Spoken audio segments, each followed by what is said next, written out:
नमस्कार, मैं हूं उदय शंकर। न्यूज बाइस्कोप में आप सबों का स्वागत है। झारखंड सरकार इन दिनों मुश्किलों से दो चार हो रही है। छात्रों अभ्यर्थियों के आंदोलन ने सरकार की पेशानी पर बल ला दिए हैं। वहीं दूसरी तरफ झारखंड के राज्यपाल सीपी राधाकृष्णन ने भी सरकार को बड़ा झटका दिया है। बताया जा रहा है कि राज्यपाल सीपी राधाकृष्णन ने पिछड़ा आरक्षण बिल वापस कर दिया है और उसके पीछे उन्होंने जो वजह बताई है वो सरकार के लिए किसी झटके से कम नहीं। उन्होंने कहा है कि आरक्षण का प्रतिशत बढ़ाया नहीं जा सकता है। अपनी आपत्तियां रखते हुए उन्होंने उन्हें बिल फिर से संशोधित कर भेजने को कहा है। हम आपको बता दें कि झारखंड के राज्यपाल ने ओबीसी, एससी, एसटी आरक्षण का प्रतिशत बढ़ाने से संबंधित बिल राज्य सरकार को लौटा दिया और उन्होंने इस विषय में भारत सरकार के अटॉर्नी जनरल आर वेंकटरमन से राय मांगी थी।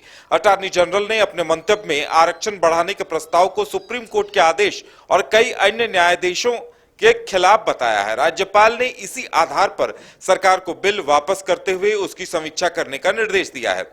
हम आपको बता दें कि ये काफी महत्वपूर्ण बिल था और हेमंत सोरेन सरकार ने बीते वर्ष 11 नवंबर को विधानसभा का विशेष सत्र बुलाकर एक साथ दो बिल पारित किए थे और उन्हें राज्यपाल को भेजने के साथ साथ 9वीं सूची में भेजने के लिए भी अनुशंसा किया था। लेकिन जो पहला बिल था वो डोमिसाइल 1932 आरक्षण लागू करने को लेकर था, जिसे इससे पूर्व राज्यपाल रमेश बैस पहले ही वापस कर चुके हैं। यानी सरकार को विधानसभा का विशेष सत्र बुलाए जाने के बाद एक झटका पहले ही मिल चुका था और अब दूसरी बार राज्यपाल सीपी राधाकृष्णन ने दूसरे बिल को भी वापस कर दिया जिसमें पिछड़ा आरक्षण बढ़ाए जाने की बात कही गई थी।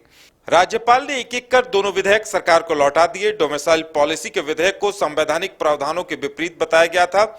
हम आपको बता दें कि आरक्षण संशोधन विधेयक 2022 में पिछड़ा वर्ग को मिलने वाले आरक्षण को 14% से बढ़ाकर 27% करने का प्रस्ताव था। इसी तरह अनुसूचित जाति एससी को मिलने वाला आरक्षण 10% से बढ़ाकर 12% किया जा रहा था और अनुसूचित जनजाति यानी एसटी का आरक्षण 26 से बढ़ाकर 28% करने का प्रावधान किया गया था। यह बिल मंजूर होने की सूरत में कुल मिलाकर राज्य में आरक्षण का प्रतिशत 50 से बढ़कर 67 हो जाता। राज्यपाल ने अटॉर्नी जनरल के मंतव्य का हवाला देते हुए कहा है कि सर्वोच्च न्यायालय ने इंदिरा साहिनी मामले में जातिगत आरक्षण की सीमा 50% निर्धारित कर दी है और अटॉर्नी जनरल ने अपने मंतव्य में आरक्षण से संबंधित अन्य न्यायाधीशों का भी जिक्र किया है।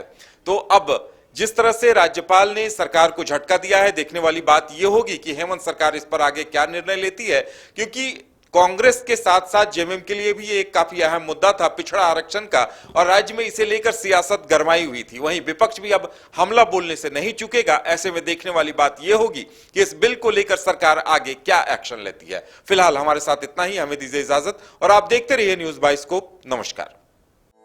4 धामों में से एक रामेश्वर धाम सहित तिरुपति बालाजी, कन्याकुमारी, मदुरई, मां मीनाक्षी देवी और श्री मल्लिकार्जुन ज्योतिर्लिंग का झारखंड में सबसे कम दर पर सब परिवार दर्शन लाभ का अनुपम अवसर। संपर्क करें मां कामाख्या धार्मिक रेल यात्रा, केसरी नर्सिंग होम, पहला तल्ला, पिस्का मोड़, रांची।